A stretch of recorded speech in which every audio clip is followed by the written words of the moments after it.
and it moves either with you or it moves without you. And people say, oh, you don't. I'm not saying you need to be in a rushed state. I'm not saying that. Like, you don't want to panic yourself. You still want to be calm. We don't rush. We don't panic. We just keep the momentum going.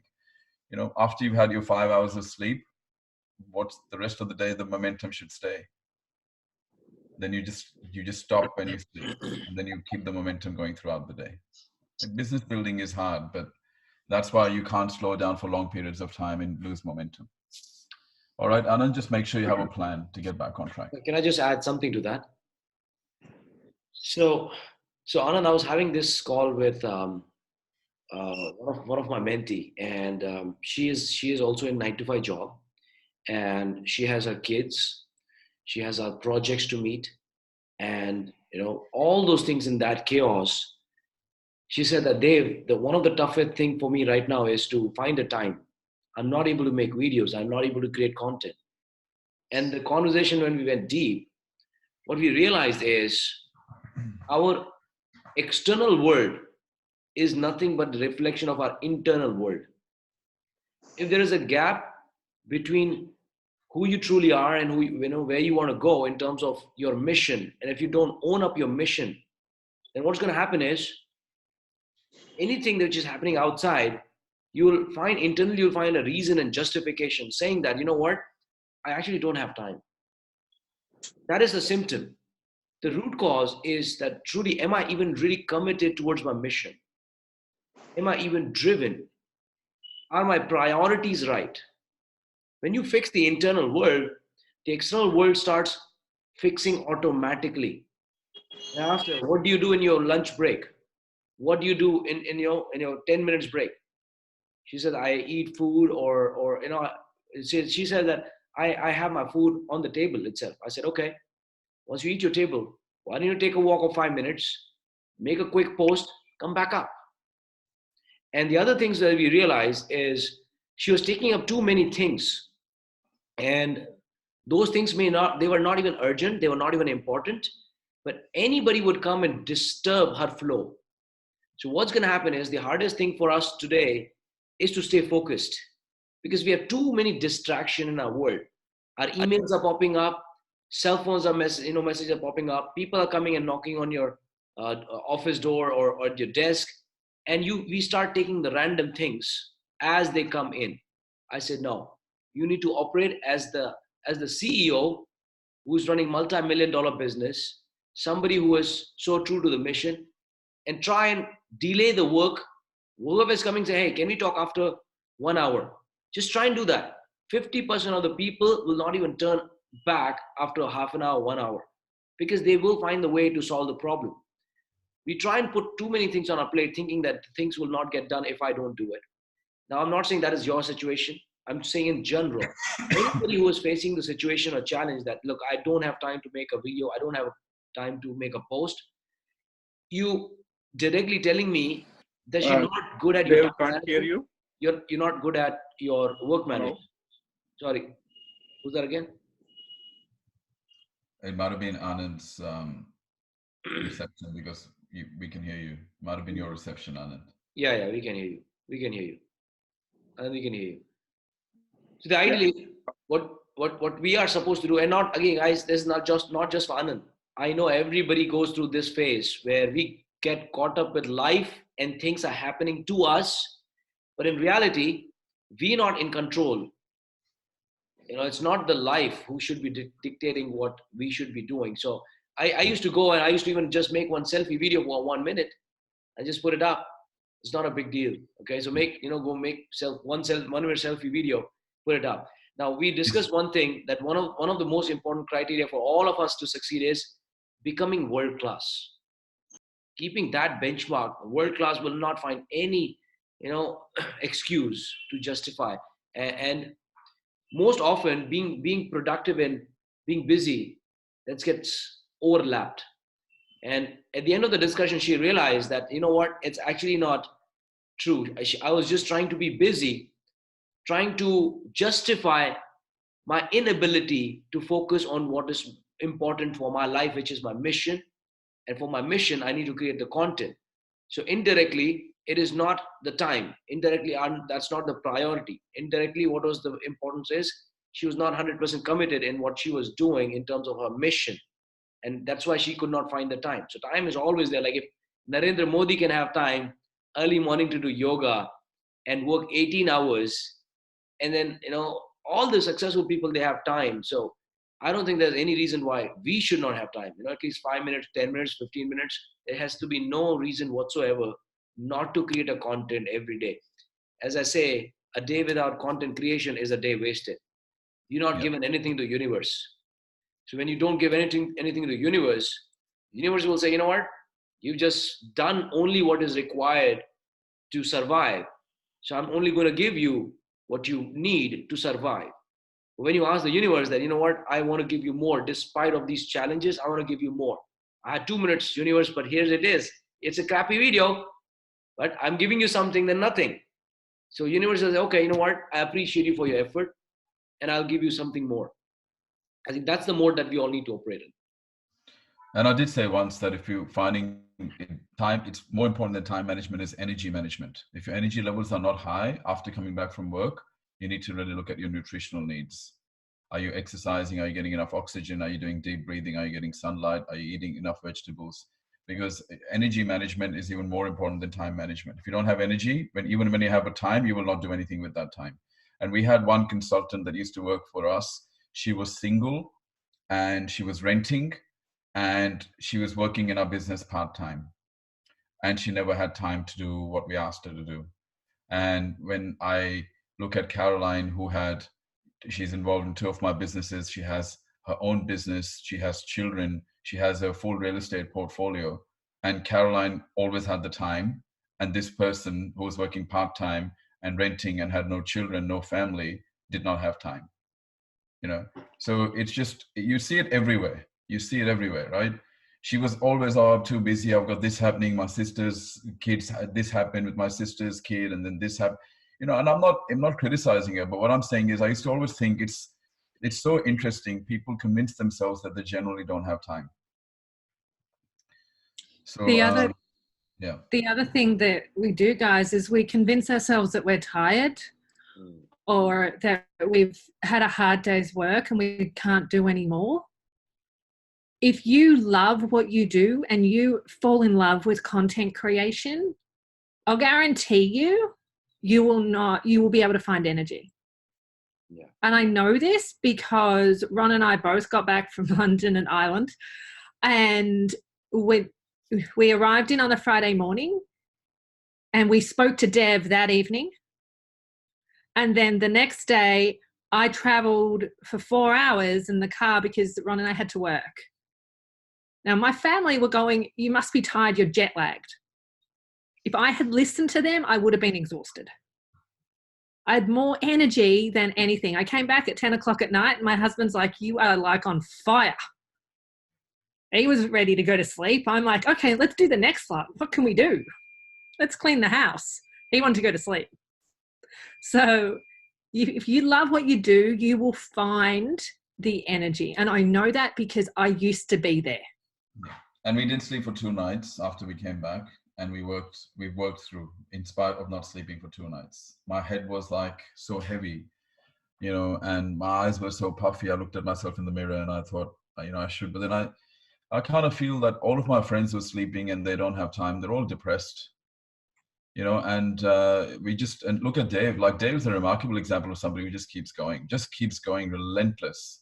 And the fact is, when he was talking about being world class, if you guys were competing for the Olympics, you would find time, because you would know that everyone's watching you. So I want you to pretend the same thing. I want you to think of entrepreneurship as a sport, and you're competing for the gold. And eventually 80,000 people are going to be watching you, right? So pretend that it's you're competing for the country, because this is what gives. If you actually ask Olympic athletes or cricketers, how they work so hard, they'll tell you it's because they don't want to let people down. And we will occasionally let ourselves down, but we will not let other people down. So just think of your families who are watching you, expecting you to fail. For some of you, your friends that are expecting you, going, oh, you know what? Let me see how long you do this. Mm-hmm. I know that eventually you guys are not going to last. Yeah. They're watching you, and some of them are secretly hoping that you're going to fail. Right. And guys, I used to professionally row, and my coach used to say to me, he said, Caroline, everyone, if you stop midway through a race, or if you fail to do your training, everyone will remember that. When you win a race, they will remember it for 5 seconds. But if you fail, they will remember it for your lifetime. And I can guarantee you, I failed once and everyone held on to that one memory. Yep. The amount of races I won, I think they remember maybe half a race, but they remember when I stopped midway through a rowing competition. Yeah. And that's why we talk about so much about mindset, because that's the mindset you need. Even like from the night that I came back from, I was tired, hadn't slept. I was feeling sick. I went to the gym, and in the gym, I felt like I was going to vomit. But I kept going, because the thing is, when you're in the public eye, you want to look the best that you can. You don't want to, like, as I'm getting older, and Dave is getting older faster than me, we are starting to, you look at yourself in the mirror and you go, you know what? If I don't let myself go now, I'm going to not look as good in my photos. And it's not about vanity. It's about the fact that you're inspiring people, and people want to be able to look up to you and say, this is possible. You can be in your 40s, you can be in your 50s and 60s and still look good and still be hardworking and still be energetic. So for me, it's not even about me. It's about now setting an example that it's possible. So when I felt like I was going to vomit at the gym, I kept going. Because Caroline taught me this. She said when she was training with her coach on rowing, and rowing is very, very difficult. If you actually do it in the water, it's very difficult. And one day Caroline said, I'm going to vomit. And he said, just vomit. There was no like, okay, we can stop. He said, fine, vomit and get back on it. So that's how you build your strength. David Goggins talked about this. He said, when you get to a point, you can't give any more, and you really believe you're going to die if you push yourself anymore, at that point, you're at 40% of your capacity. At that point. And Ron, everyone thinks that is actually, until you experience it, guys, you won't know that saying's actually true. Yep. But from an athletic point of view, you actually, if you push yourself hard enough, you will know. So I used to be a rower and a runner, as you all know. And in each sport, the moment I felt like I was going to pass out,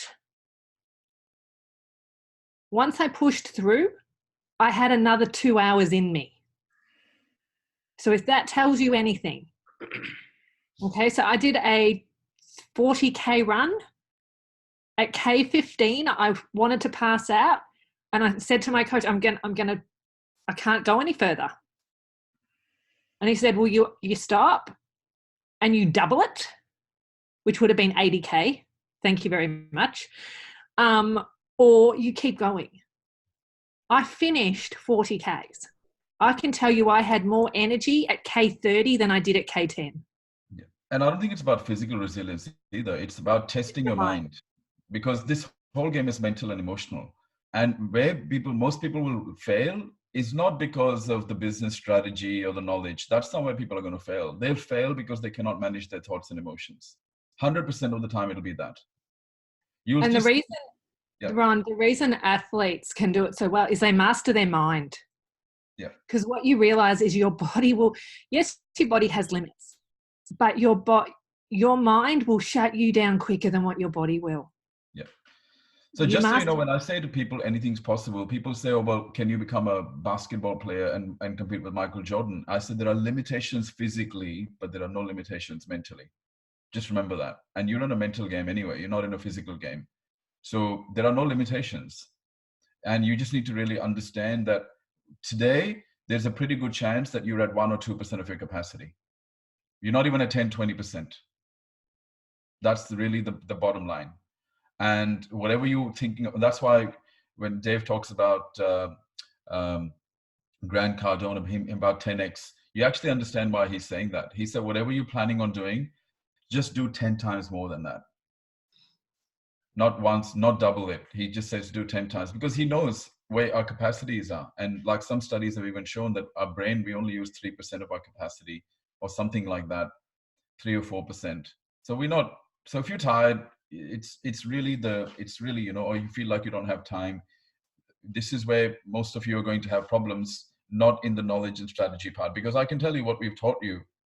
Now it's just about doing it. You are not going to succeed because of new knowledge. I can guarantee you that. That's not what's going to happen now. Now what's going to happen is how consistently and how much you implement the existing knowledge. And that is not something any coach and trainer can give you. You will not be able to give that to your clients either. Because once you've given it to them, then it's up to them to do it, right? If I do the push-ups for you, I get stronger. You don't get stronger. You have to do push-ups now. And there are some things you cannot delegate. You just have to do it. Even before you delegate, you have to master it. Certain elements of your business. Yeah. All right. Yeah. Doing things fast. Doing things faster and better than anybody else. That's it. And we admit that 50% of our time, Dave, Caroline, and I have talked to you about mindset, but there's a reason for it, because that's where majority of people will fail. It's just, knowledge is one thing, but then without the mindset, you will not even apply it. Because we've already told you, post 4 times a day. And then you're going, well, can you give me some more information? Well, not really, because you just need to be showing up that frequently that the world just keeps hearing your name. In the beginning, you have to do that. That's the boring work, right? How do you build a wall? How do you build a building? Well, how you build a building is by putting one brick at a time. One brick, one brick, one brick. Everybody then admires the building at some point, but they still had to go through the process of putting the bricks together one by one. So right now you're putting the bricks together, and that's the boring stuff. Once the building's ready, then you'll be more inspired. But don't stop now. Don't slow down now. This is the time you're most at risk of slowing down, because putting up the bricks is boring. And I'll tell you one thing, that there is anything that is happening which is beautiful, anything that you try to get into new, there's always a window of opportunity. And as I'm discussing with everybody else, the window of opportunity which is opened up for self-development, the coaches and mentors, is really nice. And the rewards are really big and juicy. So everybody, I encourage you guys not to miss the window of opportunity right now, because the people who miss the early movers advantage, they are the one who regret the most. That, when I had time, when I had the knowledge, when there was lack of competition, when I could do more things, and I can get more in less effort, I didn't do that. Now I'm putting 10 times effort, but I'm not getting the results that I was supposed to get, because the window of opportunity has become smaller and shorter, and the marketplace has become too crowded. In India right now, all 1cc family, I'm telling you, it's a gold mine right now. For coaches, consultant, trainers, mentors, it's a gold mine. You miss this opportunity, you'll remember after 1 year, 2 years, that I wish I would have done despite whatever things were hard. Because right now, some of you thinking it's hard, and it's a good news, because it's harder for other people as well. So once you break this initial part of maybe few weeks, few months of hard work, sleepless nights, sleep less, it's okay.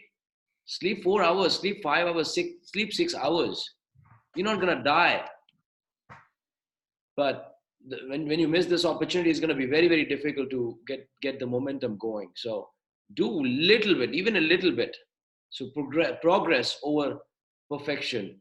Just try and move little inch by inch, right? As Martin Luther King Jr. said, right? If you cannot fly, then run. If you cannot run, then walk. If not walk, then crawl. But keep moving forward. Keep the ball moving forward for everyone. And I really suggest and recommend everybody to read this book, Can't Hurt Me, by David Goggins.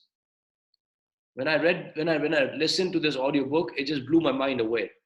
It made me realize how granted I was taking my life, and how less I was thinking of my own potential, own capabilities. When you listen to this man's story, inspirational story, he talks about enduring the physical pain beyond our imagination. Like, imagine a person who's been asked to run miles, who's been asked to carry the big heavy boats, going through the cold waters, the sea, in the ice cold -degrees temperature, staying in the water whole night, running miles, and when even your legs are giving up on you, you're pissing blood. I repeat, you're pissing blood, and yet you don't bloody stop. You keep moving forward. You keep moving forward, little inch by inch by inch. You don't even. How can you? It's insane. You're pissing blood. And you still keep on going. That's a no human limit that that he describes in the book. So it's not a book just for motivation. It's a book which gives you an insight on how capable you are as a physical human being. But yet, when we have the comfort of a home, when we have comfort of making videos from our cell phone, when we can reach the whole world in just few minutes, we start and resist, convincing ourselves that no, I think time is not right. There are other priorities. I think my sleep is important. That's not how we will become world class. And Charlie Munger was recently asked, what's wrong with our young men and women today? And he said, what's wrong with them is that they get comfort easily. They don't have to work. There's no threat to their life anymore. So he said, that's what's wrong with them. He said, we grew up in the war. We didn't know if we were going to live. We didn't know if we were going to survive disease. We were going to survive killings. We didn't know. So that we could not take anything for granted. And that's what's happening worldwide. As India is becoming more comfortable, India is becoming more lazy. Australia has become so lazy. Was an article last week, the dumbest nation in the world now, because what's happening is we are innovation-wise, we are even behind Angola, which is a country in Africa. 26 years of prosperity has made people so lazy. And guess what's happening here? Everybody's on drugs. People are killing themselves in large numbers because there's no stress anymore. There is no struggle anymore. Struggle is a blessing. When you take away struggle for people, that's why so many celebrities commit suicide as well, because life gets too good, and too much of a good thing can be a bad thing. So this struggle is very important. And if your life is already comfortable, you're in trouble. Let me tell you that. I will not allow myself to get comfortable. Straight away, as soon as we do well, we go to the next level where we start to feel fearful again. And we have just committed ourselves to a very big project for next year, which is the biggest project we've ever done. And that's scary, because if we don't get it right, we could lose a lot of money. Everyone, I always liked comfort. I don't now. Do you know why? Because in about an hour from me feeling comfort, I know I'm going to feel pain again real quick, because the moment Ron feels comfort, bang, it's changed. You don't stay, comfort doesn't exist anymore. So if you learn to not love comfort, you'll succeed. But I have a question for everyone. Who in this group would want to be Dev or Ron now? Put in the chat box for me. You can say no. Feel free to say no. I'd love to see no. Yeah, me, me. You mean they'd like to be in our position right now? That's right. They'd like to be in your position right now. Yep. Yeah. Okay. So who wants the pain that they've gone through?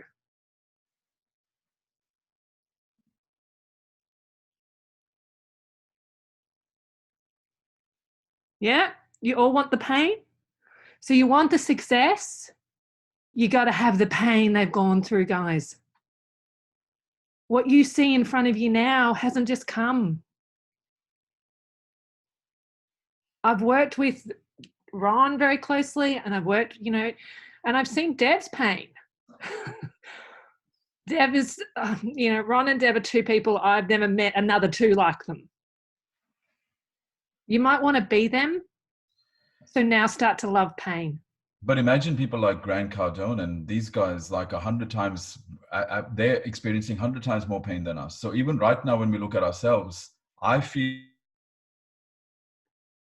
inadequate compared to those guys, because how can we say that we are experiencing a lot of pain when those guys are like playing at a level that's 10 times bigger than us? So that's giving us something more to aspire towards. Because no matter where you are, there is somebody always stronger, better, faster. And I like that. I love that, because then if there wasn't, then I would become complacent. So if people like there's no way that I think I'm too hardworking. How can I say that when there is a guy out there who is Grant Cardone, 61, 20 years older than me, and working 5 times harder than me? I still can't say I work hard, right? So, and to think that for so many years, we were not even working as hard as this. Like for so many years, I was not even working half as hard as this. And even back then, I used to think I'm very hardworking. I'm thinking there is no way that I'm hardworking now. No, we just can't say that. So if I can't say that to myself. I've never said to Caroline, we are hardworking. Like I say we're hardworking, but not like in a way that, this is the hardest we can work. There is so much more to do for us. I think what you say, Ron, is we're not working hard. Yeah. And that's the thing, Rakesh, it's great that you're in the pain now. And I say it great because, what, if you're in that and you're doing it and you keep doing it, you'll reap the rewards. Rakesh, you will become successful. You mark my words. It's his attitude. It shows up all the time. But you've got to love it, guys. You've got to turn the reason why Dev and Ron are where they are and where they will be in the future is they haven't got rid of pain. They've just decided to love it. They've decided to keep upping it. And, I was on a call with Dev and Ron the other day and they're both coming up with a new idea. And I'm like, are you two kidding? Like, they just love it. It's now a game. That's where you got to turn it into. Turn it into the game. Yeah. Make it your friend. Yeah. So thank you, Caroline. And I think you are probably double hard worker, and you endure more pain than me and Ron. That's for sure. But I'll tell you, the night before I was about to leave for Gurgaon for last Sunday, right? Sunday, yeah. Saturday I was supposed to leave for Gurgaon, and Friday I had an all hands meeting with some of my mentees. And right now, I think I'm still okay. My voice is still better, but I had to literally, try and put all the energy to even become louder back in that day. And some of my mentees said, like, Dave, how would you go to Gurgaon and give a whole day workshop with this kind of voice? I said, you know what? It just struck me when I was thinking about this, that look, I'm not doing much. It's just the voice. I just had to put extra effort and I put more stress on it. And I got a cold. Yeah, maybe I have a fever a little bit, but it's okay. I have not lost my voice. I can still talk. And he said, what happens then you're falling sick and you have high temperature? I said, no matter what, I'm still going to go and I'll still do whatever I can. Because I know physically our bodies are more capable. Emotionally, we are more capable. It's just that our brain just acts funny with us. And then the Gurgaon happened, despite everything. And it was wonderful. So the message to everybody is, don't limit your own potential capability by what your intellectual is telling you. Your intellectual actually fools you. It does not tell you how capable your body is, how capable you are. I just remember this David Goggins analogy every time, and what he's gone through physically. And then I see that and put that as a benchmark. I see that it's just a cakewalk. It's not a big deal. Okay, but it content creation, impacting people, taking massive action has to become part of your DNA, ingrained in our blood, right? None of us were blessed to be born around the high performing parents or high performing friends or world class people. Nobody pushed us. So our benchmark in our mind has really wrongly set by the mediocre people around us. They may love us, but we have to set our own benchmark and look at the people who are world class and set their benchmark. That is so true. That is so true, Dave. We have such low standards for ourselves. Even I had such low standards for so long. And even now, I sometimes worry that my standards are not high enough. And I don't compare it. I no longer compare my standards to everyone that's behind me. I always try and compare it to people that are ahead of me. And because we had such low standards of what success means that nobody, like, we were not surrounded by world-class people. So now we have to put it on ourselves. No one's going to do it for us. And that's why we always, but that's why we're always emphasizing this over and over again, because, whatever you're doing, ask yourself, how do you make it 10 times more? Whatever you're doing up until this point, if you had to go to the next level and 10x this, let's just forget about 10x. Let's just say if you could double it now for the next 3 months, what would that mean? No matter, and here's the thing, no matter what, it's not about doing your best. Doing your best means nothing. It's an outdated philosophy. Don't do your best.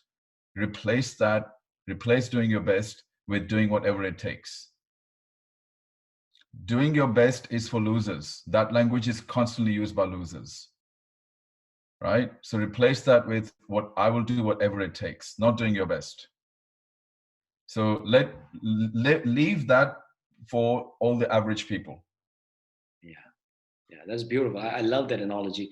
And in fact, that just reminds me that I give an analogy to other my mentee as well, and one Crore Coach as well, that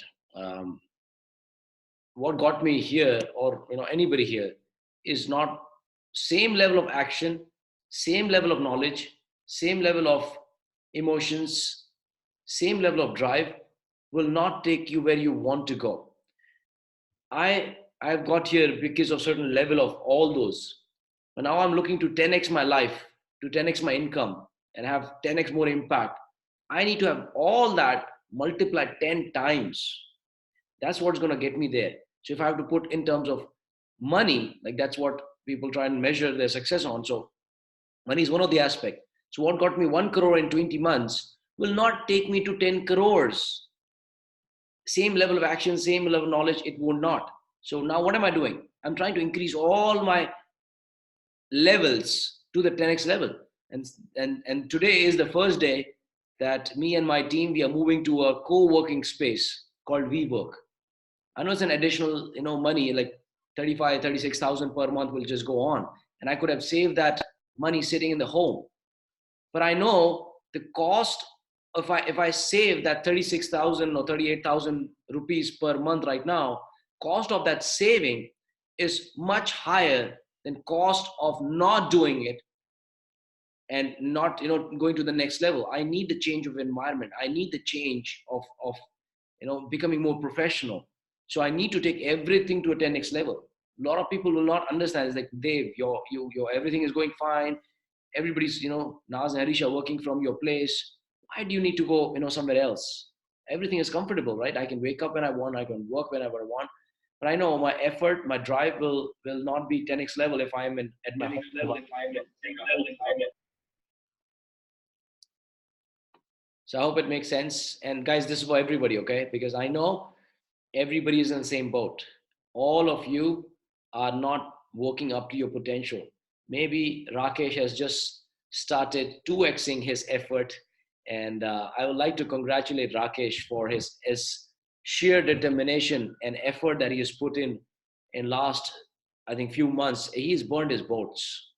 Burned his boats. There's no way. Rakesh, everybody's working hard, but one of the things I found with Rakesh, he has not slowed down.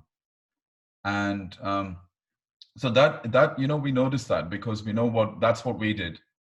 And there was so many, like, I feel for Rakesh because we had those long periods where we were doing everything. But the thing is, how you connect, how he will find something is by keep doing it, and then something will click. Something has to click. It's just a case of should have happened by now, may not happen for another weeks. Who knows when it's going to happen, but something will click soon.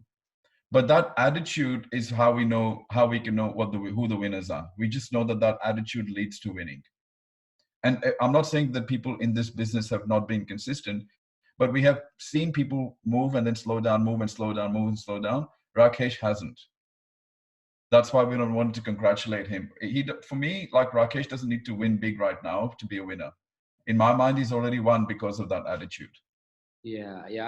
I use the same analogy now, in my workshops as well, that people say that show me your friend and I will show your future. It's okay, that's good. But then they say, And personally, show me, he's the kind of guy I'd work with. He's the kind of guy. This is what I look for. This is what he's another Caroline. That's the kind of people I look for. I go, you know what? I'll work with him. Like if I had to collaborate with somebody right now from the team, I would go, Rakesh, let's do something. If Rakesh came up with an idea and because I could see that he's relentless. He'll make things happen. So that's what I'm wanting to see in everybody, because that's what it takes. yeah. And there's no question if Rakesh is going to be successful. The question is, when is he going to be successful? It's not a question of if. Yeah. Yeah. And we'll also, of course, hear from Rakesh as well, his perspective. But, show me your friend and I'll show your future is outdated. I mean, it's important. Then they say, show me your habits and I'll show your future. That's better. But the latest one is, show me your attitude and I will show your future.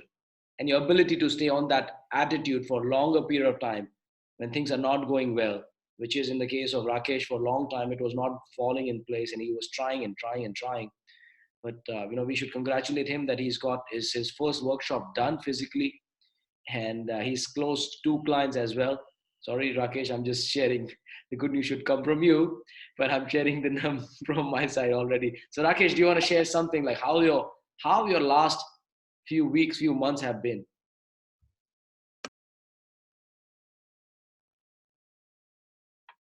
Did we lose him?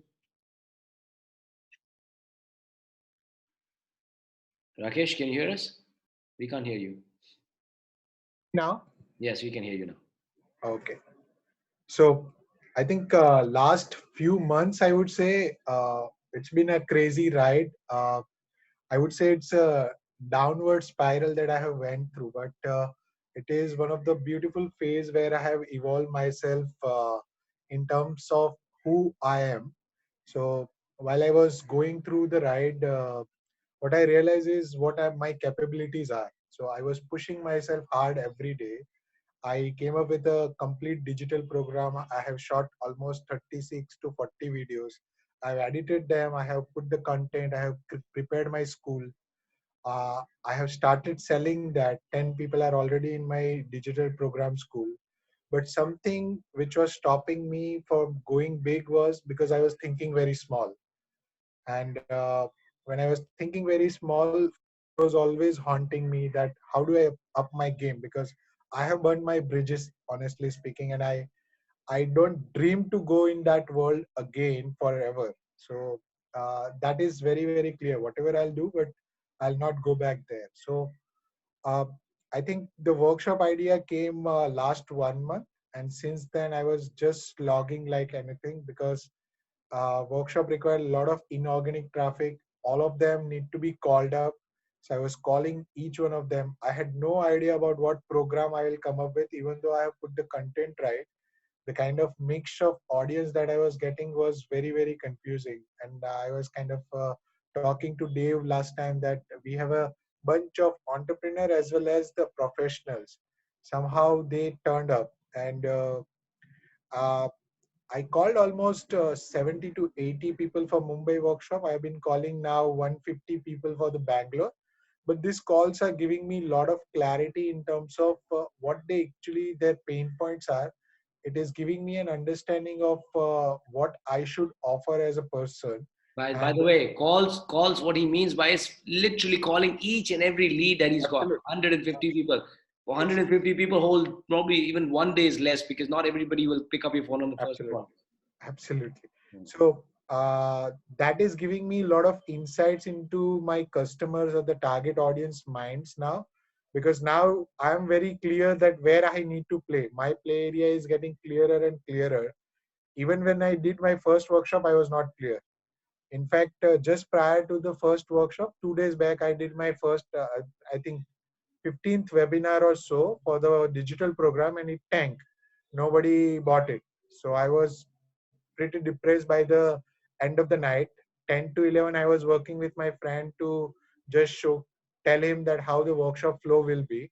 And I had no presentation done.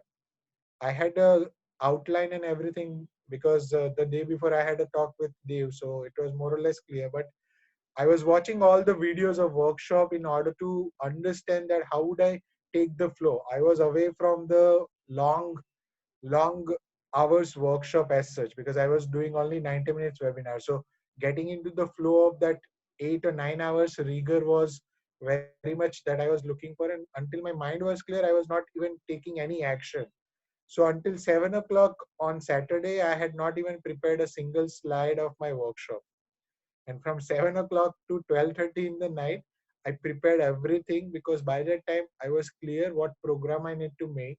I had watched all the workshop that could be possible from Dave, all the articles, all the preparation that I need to do in terms of the what kind of clients are coming, what are they looking for, and what should I prepare so that they get engaged throughout the workshop. So that all took time because currently I am still acting as a solopreneur, but I thought that it is the best time that I am doing it myself. Now, next time anything happens, even if I outsource that, I'll be aware what I need to get from that person. So Sunday, I think I slept around 12:31, then 5:30, got up and started working on the workshop. And the first news I get it in the night itself that 5 6 people says I'm not coming, sorry I'm not coming, sorry I'm not coming. I had approved almost 50 plus people. I already booked 30 minimum guarantee, but everybody started saying I'm not coming, I'm not coming. So I was just hoping and keeping my fingers crossed, let anybody come, even if one person, I'll give the value. So by the morning we reach, and even the hotel was such that shabby hotel which was not ready. So 8 to 9 we work on getting that hotel and hall ready. And after that we realized that only 4 people turned up. So I said, now what? So 9 to 10 I kept asking in the group, so who else are coming, who else are coming? And few people raised their hand that yes, they are on the way, they got delayed and all this thing. So I said, let's delay the workshop by 1 hour. But once I was there, I mean at 10 o'clock, I realized that there are only 10 people, even though 30 people were expected. I said, let come whatever may be, let me give full value. And by the end of the workshop, the kind of feedback that I have received, I was just awestruck that I stuck to that. It was the first time that I stood almost 8 to 9 hours without practicing it, and I had no dearth of energy throughout the day. I was engaging with them, I was understanding their problem, and by the end of it, certainly only one person raised the hand while closing. But the second day, when I asked for the feedback and understand how was your experience in the workshop, the second person also closed. So that's how I did the 2 closing out of 10 people. That's not bad for the first workshop ever. 20% closure is huge. So I think everybody should give him a round of applause just for the sheer determination and effort that he has put. And I know some of you else like Shubham, Som, and some of you have done it like Oreen. So we'll hear from some of you as well. But Ron, what do you have to say? Well, I saw that you were smiling, and I saw that, I was smiling when Rakesh was going through his talks of how much struggle he had. And normally you're not supposed to smile when somebody's talking about this stuff, right? And so why are we smiling when we're hearing this? Because we know that this is the journey you have to go through to get to the top. Simple as that. Because I have had 5 people in my workshop, in my event, from 30 or 40 registrations. So I know the thought and the feeling, and I know the experience. And so most people would be looking, if they heard Rakesh's story, if he told his family members or friends, they would say, oh, so hard, you shouldn't do this. What, my God, it's so hard. Why are you putting it through this? And they would feel bad for him. Well, we don't. Why should I feel bad for him when he's on his way to success? I'm smiling because I know that this is what it takes. And I know that this is what most people avoid. I don't know why it is like this. I don't know why we are always tested first to see how badly we want it. And, I'm happy he has gone through this. I'm really happy that he went through this, because if he can still get 2 deals out of this, what does it tell him? He can make it happen with this. Imagine what he's going to make happen when things start to get bigger, and they will get bigger, because you can't stop a person like that. And that's why, you know, we talk about the mindset, because a lot of you are unconsciously looking for a strategy or another piece of information that's going to skyrocket your success. But before you skyrocket, you have to go deep down. I might have shared this story with you. When I was in New York, I was walking past there was a building site that I was walking past in New York. And, you know, they had the fences up. And in New York, if you know anything about New York, everything is upsized massively. Everything is oversized. And then I looked down from the fence, I looked down, and they had built such a deep hole. I couldn't even see the bottom of the hole. I thought, what are they doing here? And basically they were digging the foundations for this building. And I remember thinking at that point that the depth of the foundation is telling me how tall this building is going to be. If you, from an engineering perspective, the height of the building may be restricted if the depth is not too deep. And it kind of made me realize at that point, and I remember even ringing my wife and speaking to her about this. I kind of realized at that point that you have to go that low to go that high. You have to go that low to go that high. Some of you are not wanting to go low, and you will automatically resist anything that's going to take you low. But it's the price you have to pay. It's almost like the universe will want you to pay some sort of a price first. Because if you haven't paid the price, it doesn't want you to get that success yet, because other people have. So they're first in line to get that reward. So you have to demonstrate to everybody, to yourself and to the universe, you have to demonstrate that you're prepared to go that low before you go that high. So if you're avoiding going that low, and that's why we were not going to, because the worst thing I could have done right now is to hold Rakesh, because then I would have not let him go low. It was important that he learned that. And I swear to God, this is the same training I'm going to give my daughter. I'm going to let her fall and fail miserably. In fact, she thinks she can't do. Because I just know for a fact that you have to go deep before you can go high. So, you know, I've not been overly sympathetic with Rakesh, because he doesn't need that. What he needs is his own inner strength. He doesn't need me and Dave. And each one of you needs your own inner strength to pull yourself up. Because at some point, you don't want to be reliant on anything other than yourself and God. You know my beliefs on that. So well done to Rakesh. And, you know, this is his stepping stone that he's put. He's put one stone up, which is the heaviest stone he's put up now. Now from here, it's onwards and upwards slowly, because that feedback that he got, and you think about Dan Locke did that. He got on the phones. Grant Cardone got on the phones. I got on the phones for many, many years. Cold calls. That's the work that, you know, everyone's scared of rejection. And you go, well, what's the thing that everybody's scared of? Like, I'll do that.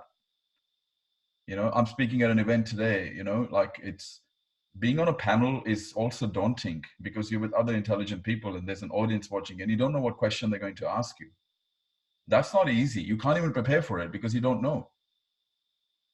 But that's the kind of situations that we need to put ourselves in, where you're feeling a lot of fear.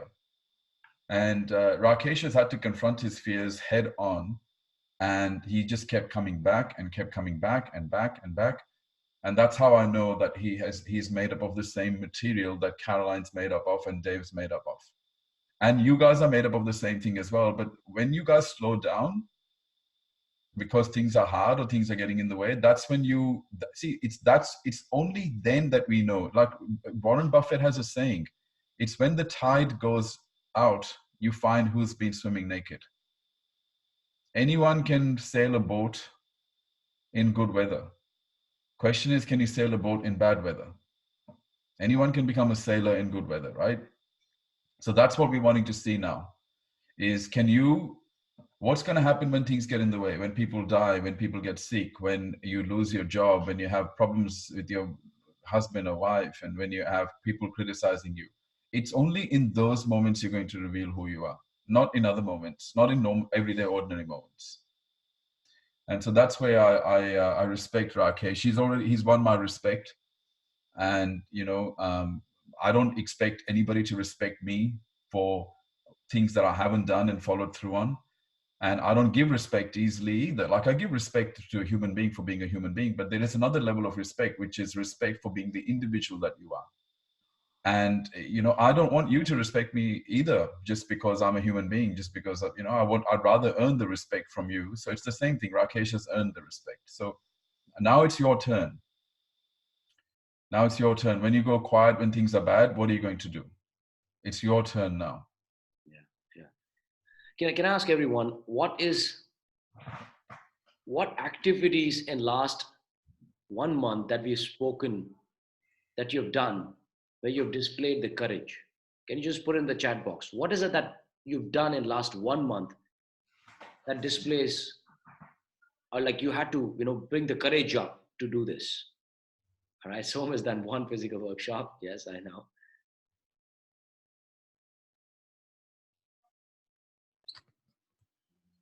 Who else? मेरा physical भी पहले ही हुआ था ना,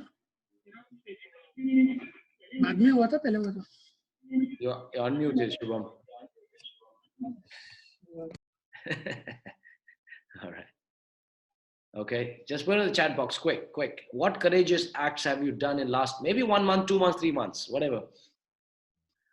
Okay, Jashwan's done 1 webinar, wonderful. Rakesh has done 1 physical workshop and created 1 digital product. Okay, what else? When I say courageous, that it was not a regular norm for you. You did something out of the box. I mean, you did not even know how to do it, but you figured it out. Staying the course, not quitting, wonderful. And that also takes a lot of courage. Som did cold calling to more than 70 people. Good. Shoma did 1 physical workshop. Yes. And started taking classes. Wonderful. Som did 2 webinars. Wonderful. Remember this. Anytime when Shubham did 1 webinar, 1 physical workshop. Next Sunday, you're doing next webinar about your micro niche, about your niche first time. Wonderful. Joshua is taking a big courageous act, quitting his job. Som is also taking the leap of faith. Courageous. Som has already taken the big courage to share that, this thing that she's going to quit the job with her family, with her mom. That was the biggest courage she required. So Charlie's done 2 webinars. Nobody turned up. Second, good response. See, it takes a lot of courage, Charlie, when you're meeting, with that kind of disappointment when nobody showed up. Man, that's really crazy. But then you had sold high-ticket chocolate boxes. That's wonderful.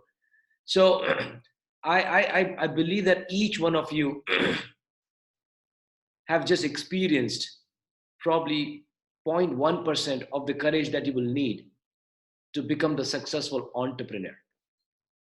0.1%. But you know how that courage tastes like. So it will not be difficult to go from 0.1% to 1% to 10% to 100% someday. Because now you know the ingredient will be the same. It's just that you're getting familiar with the pain. It's like when you're going to the gym, trying to lift the weight, maybe you're doing a barbell with 10 kgs, right? Maybe 20 kgs. The pain that you felt was probably 1%, that you lift 50 kgs. You put more effort, but you'll know the pain. You'll understand the endurance. And over a period of time, you'll get used to building the muscle of courage. And more than anything else, it is courage. It is courage that you will have to display. And every time, and I'm sure all of you will agree, every time you displayed the act of courage and you did outside of the regular norm, you were rewarded either through the output, or the best reward was your belief in yourself has gone multiple fold up. Correct me if I'm wrong. Is that true? That your belief in yourself, that yes, you can do it too, man. You are really good. Even nobody showed up, but still, you did the second webinar, right? Yes. Orange says yes. Oh, yes. Som says yes. Shubham, Jashwan, yes. And that's all it takes. That's all it takes to become an entrepreneur. Guess what? 99% of the people who want a lot of success, who want a lot of money, who want a lot of time freedom, who want to live 6 Sundays a week, they're not willing to show that courage and act despite the fear. Courage is what? acting despite having the fear, acting despite having lack of, clarity, 100% clarity, taking action despite things are not going well, taking action and committing first and figuring things out, like a lot of you did. That you just committed the date, you just committed the webinar, you just committed something, and then you just said, okay, I'll figure it out. There's no money that can buy you the courage and self-belief. No money can buy it. You guys have earned it. So I want you to give yourself the pat on the back. Raise your right hand up. Everybody who has shown the courage, raise your right hand up and give yourself a pat on the back for doing what is not easy. It does not come easy. And then, yes, we will hear from, maybe one or two people. We will, ask you guys to even share your journey. But before we get there, anybody has to say anything. Okay. So, yeah, Rod, your turn. Go ahead. I just wanted to share this, like when Rakesh was saying that he had to call those leads and all. So that was the first time I was doing it, calling the numbers, and I got around 85 leads. And out of that, only 20 people confirmed that they will come. And out of that, 10 said that we are available on that date. And out of 10, only 5 turned up. So on that particular day, like one day before too, like people were not sure. I was not sure that they are going to come or not. But my venue was fixed, my date was announced, and even some people told me, scrap this workshop. It is not going to work. People are not going to come. Change your date. I said, no, the date would be same. Even if 2 people turn out, I will do the workshop. And then 5 people came, and later on in the second half, another lady came. But one thing I would want to share is when these people came, as they were going through lots of challenges in their lives, in the morning when they came and I asked about themselves, when they were saying their name, you can't even listen to their voice. They were talking so slowly and with so timidly. And by afternoon, you should have seen the physical posture. Like they were ready to come up on the stage. I brought them on the stage, made them speak, and their entire confidence level was shifted. One guy came from Pune to Mumbai at 4 o'clock in the morning. His tonality was completely changed, and he gave testimonial, like few people gave testimonials which were really good. And later on, 2 people connected with me, and they want to talk to me by meeting face to face to discuss something. And they said, I want to take your mentorship, which I said would start from November. And they said, one of them said, I'll give you money before November, but I need some time to arrange it. And that is the thing. It was not just about sign up or something. When the shift happened within just half a day, that was something I did not realize that I can even do it. And strangely enough, I was not at all fearful when I walked in the room that time. So it was something like, there are people, I'm just going to talk to them. And it was really exciting, but fear was not there. But it was my first physical workshop. Technically, I should have been afraid or something like that. So just wanted to share that. And upcoming weekends, I have workshop lined apart from the Diwali one. So let's see. Very good. So that's awesome. I want to share with you guys as to why you have to go through this. I had some data that I looked at today around global wealth. I look at this data quite frequently, and you've heard me talk about this. So here is where the world is at right now. The 3 billion people in the world have a net worth of 1 cent to $100. 3 billion. That's the net worth. Okay, between 1 cent to $100. 1.7 billion people in the world have a net worth of $1,000. Just letting you know where the world is at. And these are the people we are seeking advice from. And these are the people who are basically dictating to us how we should live. 436 million people in the world have a net worth of $100,000. Okay, 436 million. $1 million, 40 million worldwide. 40 million worldwide. 10 million net worth, only 1.7 million people in the world out of 7.7 billion. I think it's like 0.1%. Really, really low. 100 million, only 49,000 individuals. 49,000 individuals have 100 million net worth. 1 billion, 2,700 people. 10 billion, 150 people.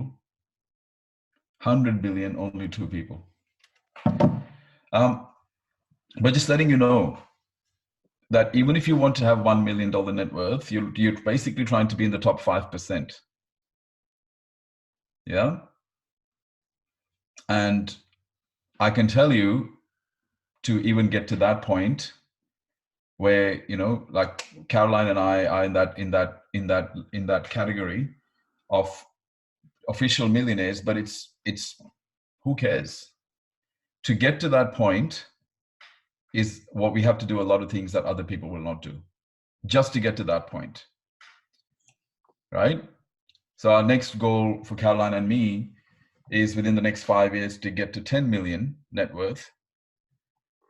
But that's a whole new ball game now. We can't be playing at the level we've been playing at. And there's only 1.7 million people in the world that have got to that point. You can see, like, it's obviously you don't do what everyone else is doing. You don't, if you want to become successful financially, you literally have to be a contrarian, meaning you have to contradict the way the world lives. Because I've just told you, 3 billion people have a net worth of 1 cent to $100. And these people are all around us. They're in our workplaces, they're in our schools, they're in our friend circles, and they're telling us, or they're indirectly or directly telling us how we should live. You understand the problem now? And money is a very good, transparent tool to show you how much value people add in the marketplace. Okay, money is the number one way you show how much value you add to the marketplace, by the amount of money that you're able to accumulate and keep. So when you understand this, the first thing for you should be, well, where am I getting my knowledge from? Like, who is teaching me how to live and how to work and how to act with people, and what I can do and what I can't do, and what is acceptable and what is not acceptable? Where am I getting this information from? Well, chances are you're getting it from about 5 billion people, because just going back to this now, we have 3 billion plus 1.7 billion plus 1.3 billion. That's just up to $10,000 net worth. So that's 3 billion plus 3 billion. 6 billion people are just in that category alone. So if you are going to act like them, think like them, let them decide what you should do and what you shouldn't do, what is right and what is wrong, what is acceptable and what is not acceptable, guess where you're going to end up? Not that I'm saying, and there's no judgment from me. Problem is, you don't want to be there yourself. So where are you getting your information from? That's why you have to block 6 billion people out means just you have to really not pay attention to the media, not pay attention to the culture, not pay attention to the education conditioning. You literally have to find the mentors who are in that category and listen to them. And that's why I was smiling when Rakesh was struggling. And believe me, I laugh when my daughter fails and when she cries. People say it's so cruel. No, it's not. It is not cruel. I'm trying to make my daughter realize that what she's going through is nothing. I'm not ridiculing her. I'm trying to make her realize what she's going through, which she thinks is so big in her mind, is so small. What I'm trying to do is I'm trying to make her realize her problems are so small. Because how am I going to prepare for big problems then? If I already go, you know, I know it's hard, no, nothing from me. And that's the thing. And the thing is, you're surrounded by people who are going to come and support you at the first sign of struggle, because they think you're going through a hard time. And what I'm telling you is you're not. You have it way too easy. Way too easy. Just if you were born about 100 years ago, you would not even, there'd be no security for your life. Your life expectancy would be 55. You would not have the ability to influence anybody. You would be told what you're going to do for work. You would be on minimum wages. And if you didn't die in war, you would die by disease. Just 100 years ago. You have it way too easy. And when you have it this easy, you have an obligation to show your family that you can do it. And that's the whole point of setting strategies, but work on that mindset, which can go up and go down, go up and go down and go up. It's got to stay up, because every time Dave and I move away from you for a little while, for a few weeks or a few months, you guys are going to stagnate, because you're surrounded by the 6 billion people who are not big thinkers. You have to cut the cord with them, unless you're okay with being in that same position. See, I'm not. For me, it's unacceptable. I don't want to be like the 6 billion people. So that's how you think. That's how you decide. You have to be a contrarian. You have to do everything different to what they're doing. You have to literally go in the opposite direction. Whatever they think is acceptable is unacceptable to you. Whatever they think is unacceptable is acceptable to you. That's what it takes. Yeah, I'd like to share one incident yesterday. So I went to this place and do work, and I was getting the contract and everything signed. And I met one elderly gentleman who happens to be an influencer on social media, and he's got 28,000 followers, and he's been watching my journey. He's been watching my journey in the last one year or so, one and a half years. And we were just sitting and having chat, and we never met in the past, but we knew each other through LinkedIn. We were sitting, and he told me that, Dave, what intrigued me to know you more or understand what you're doing is you kept mentioning about, yes, you're right, Jashwant. How did you know? All right. So he was telling me that I was intrigued to know you have spent more than 16 lakhs on your self-development in the last 2 years. That really intrigued me to know you. And I was like, and he said, like, it's a lot of money for somebody to invest in self-development. 16 lakhs, 2 years is a lot of money. Right? People will not do that. So I was really intrigued on doing that. In my mind, I'm going like, no, it's not. It's just 16 lakh rupees. It's not a big deal. I wish I could invest 1.6 crore in my self-development. That is probably big for me right now. And after a few years, maybe it will not even be that big amount for self-development. But what Ron just mentioned, it just reminded me that despite he being in the self-development for more than 10 years, like he's been a NLP trainer, NLP coach, mindset coach. He has followings. People love his post. He's good, positive personality. But there's no drive, the ambition, the hunger, and his worldview, the context is too small. If 16 lakhs in self-development is too big for him, I don't know if I'm even with the right person. I should be even me. I told him. But think about where he's getting the information from 6 billion people. He's deciding based on that's a lot of money. But again, what are the 6 billion people doing? They're going to school, they're getting a degree, they're getting a job. That's their plan. Like, I'm honestly telling you, 6 billion people all over South America, Asia, Africa have the same plan. And if your plan looks even closely similar to theirs, the more it looks like their plan, the more you're going to get their result. The less it looks like their plan, the more different your result is going to be. You have to really understand this. So you have to check, how do you live from morning to night, your routine, how much that resembles the normal person. 6 billion people in the world are normal people. Normal equals ordinary equals average, or below average. You know why 1.7 billion people have a net worth of under $100? They actually have a negative net worth. Net worth is your assets minus liabilities. People have more debt than they have assets. Why does that happen? Because they have not worked out a way to add value in the marketplace and monetize it. And even if they have worked out a way, they don't have the ability to consistently do the boring, disciplined work.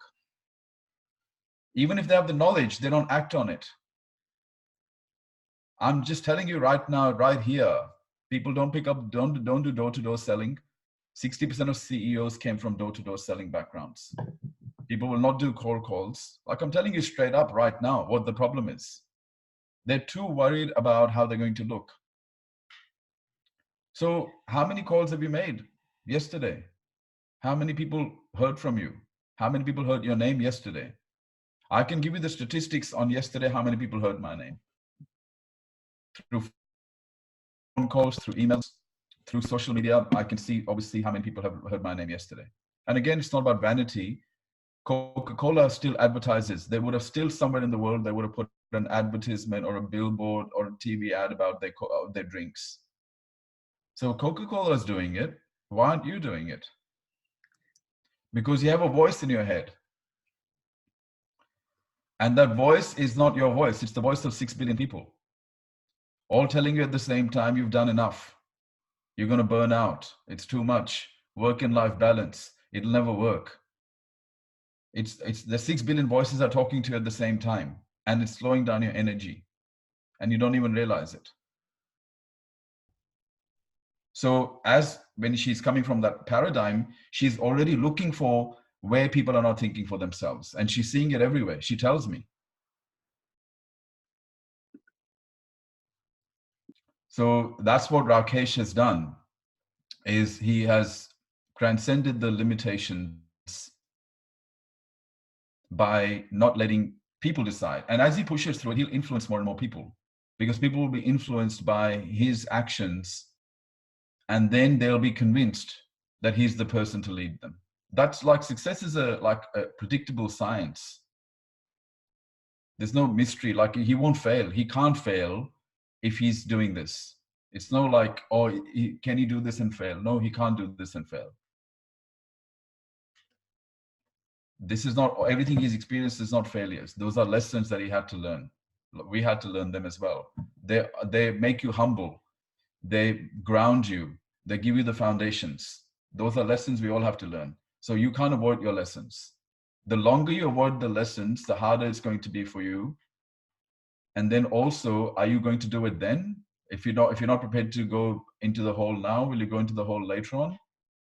Quicker you go in there, the better. Just do the hard work now. Do all the stuff that you don't want to do. Don't listen to the 6 billion. Calling. Grant Cardone is telling people to get on the phone. Everywhere in the world, people are being told cold calls don't work. They do. Even we sell through by getting on the phone. Dave does the same thing. All the old-fashioned stuff, meeting people, shaking their hand, going out for lunch with them, are doing business deals. We do all of that stuff. We're always trying to be in front of people, not hiding behind social media.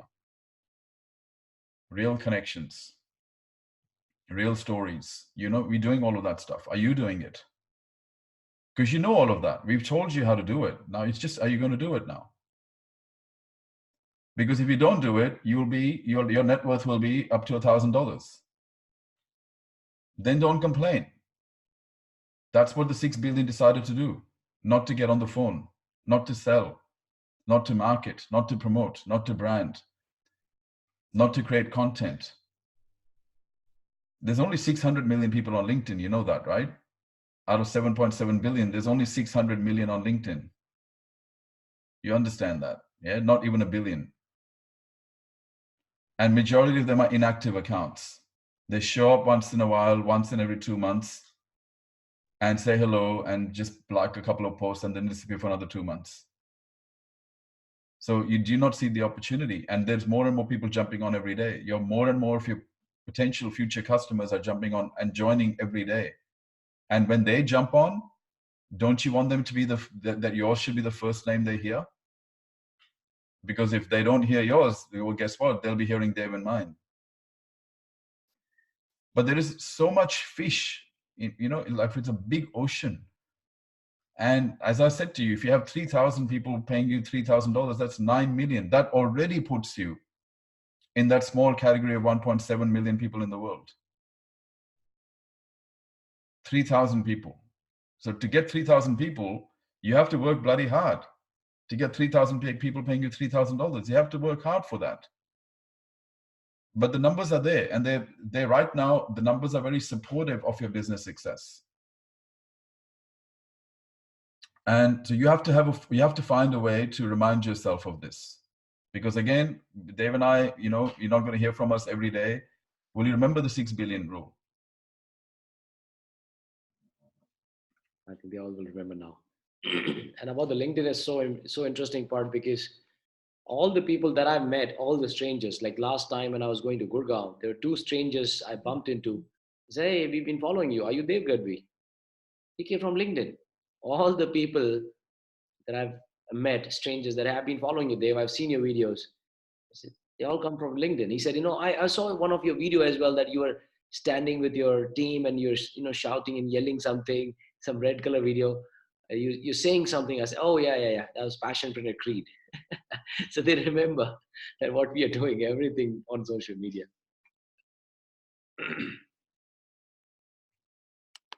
So today's session was on mindset, guys, because you can see it's all mindset. And like, you can think that you mastered mindset, but you haven't mastered mindset until you've mastered your life, your destiny. Until you are able to produce results that you want over and over and over again, you have not mastered your mindset. That's when you know you master the mindset, when you become the architect of your life. Right now, if somebody else is the architect of your life, your employer or the government or your family, you have not mastered your mindset. Sorry, that's the reality.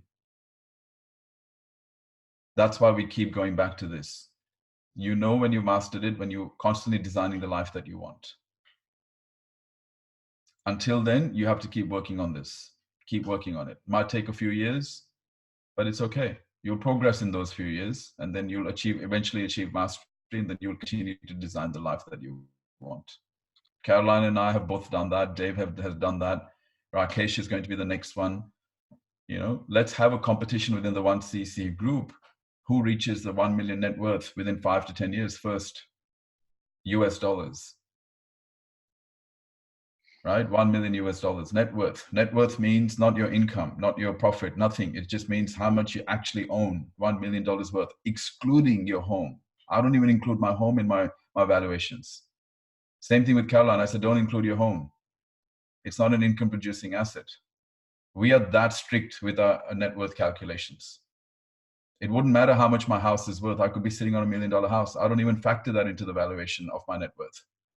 That's how hard I am on myself. Okay. So this is what you need to do. What do you own outside of your home? And that needs to be hit a 1 million US dollars in the next 10 years. That's your target for each one of you to keep 1 million, because you have to pay taxes and you have to pay business expenses and you have to pay your income and you have to pay your staff income. To keep $1 million outside of your home, it's a challenge.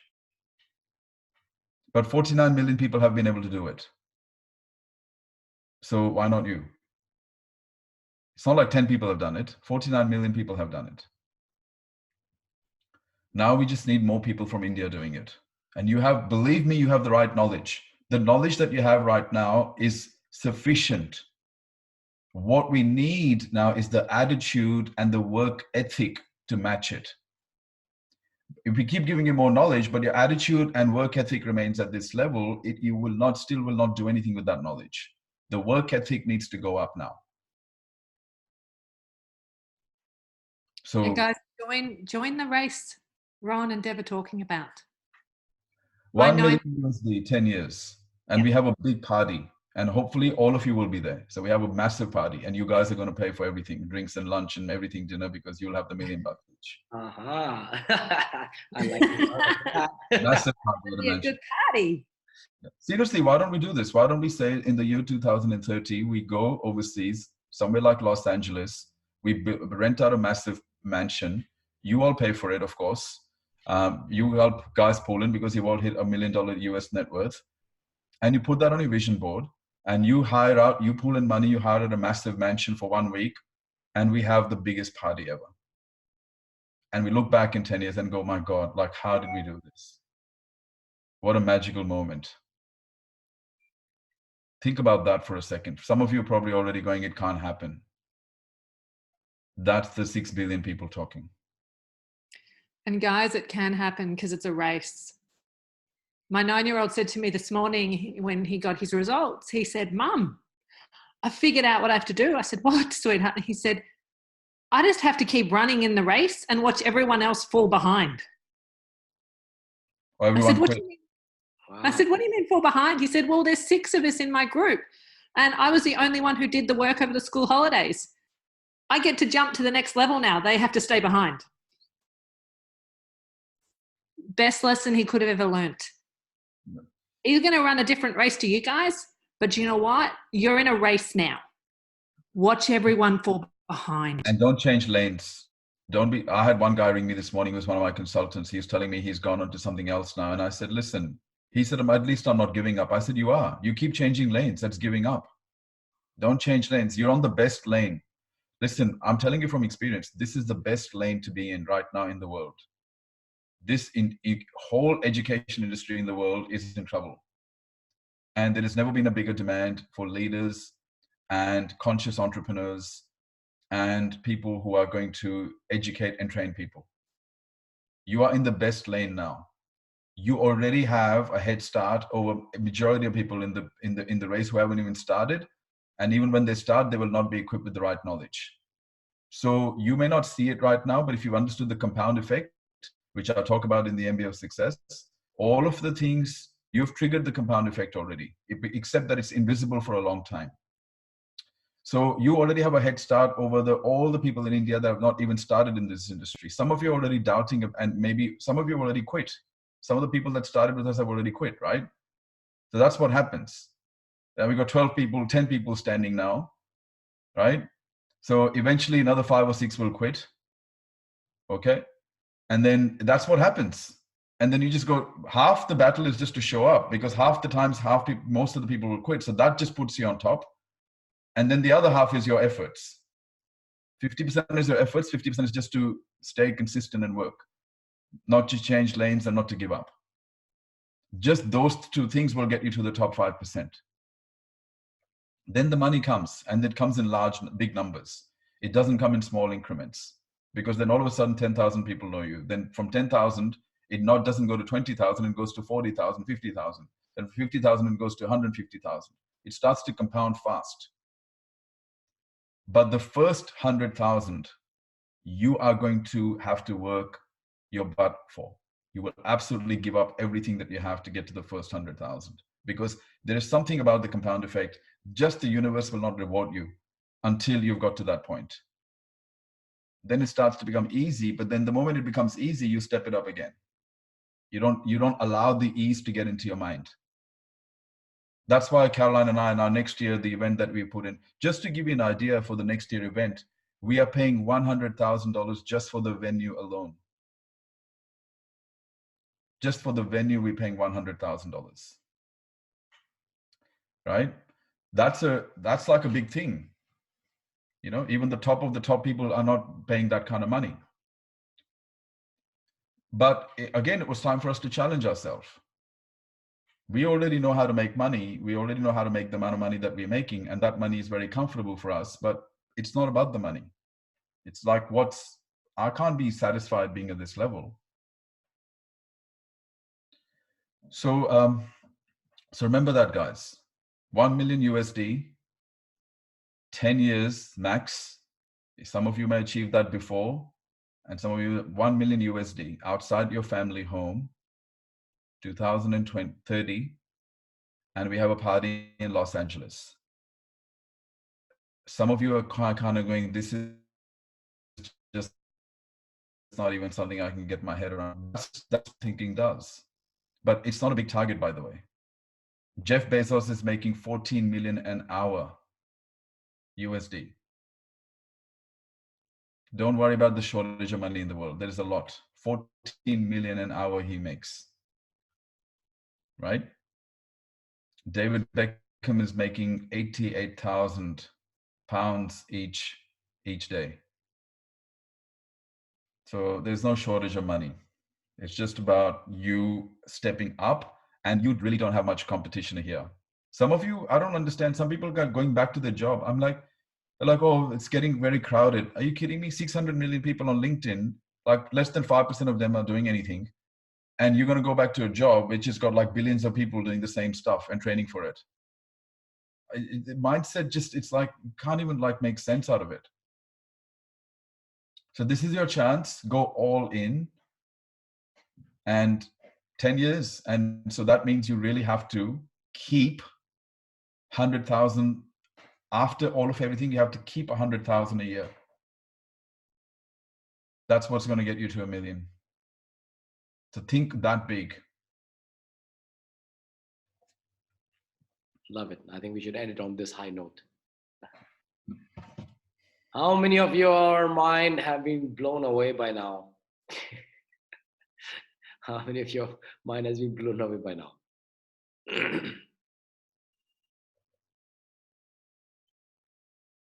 Yeah. Soma says yes. Som says me. Completely says Jaswant. Shankar says yes. Of course. Maureen, yes. Shalini says yes. Awesome. Awesome, guys. All right, guys. I think so. The question is how many of your mind was just blown away? That was the question, sort of.